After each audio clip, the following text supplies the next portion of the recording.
ជាមនុស្សធម្មតានៅភូមិមាតូចតូចព្រឹកឡើងទៅវាលស្រែល្ងាចវិលវិញតាមផ្លូវមិនមានអ្វីល្អប្រណិតដូចអ្នកទីក្រុងទេដូចអ្នកទីក្រុងទេតែបេះដូងបងនេះស្រឡាញ់អូនដោយស្មោះ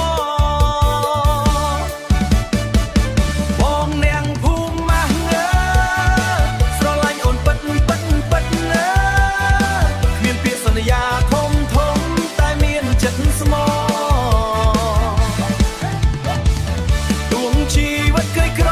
តែស្នេហ៍មិនធ្លាក់ថយសូមអូនទុកចិត្តបងកុំទៅណាឆ្ងាយ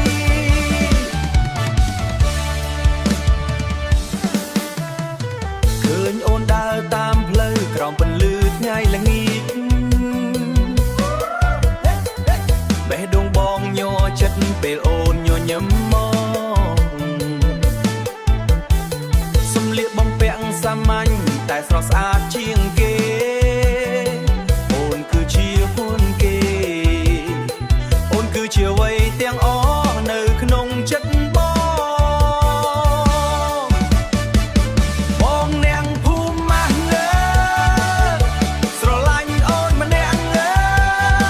មិនមានអ្វីច្រើនទេតែមានស្នេហ៍សុទ្ធបើអូនព្រមដើរជាមួយបងនឹងថែជារៀងមិនឲ្យអូនឈឺចាប់ក្នុងជីវិតនេះឡើយ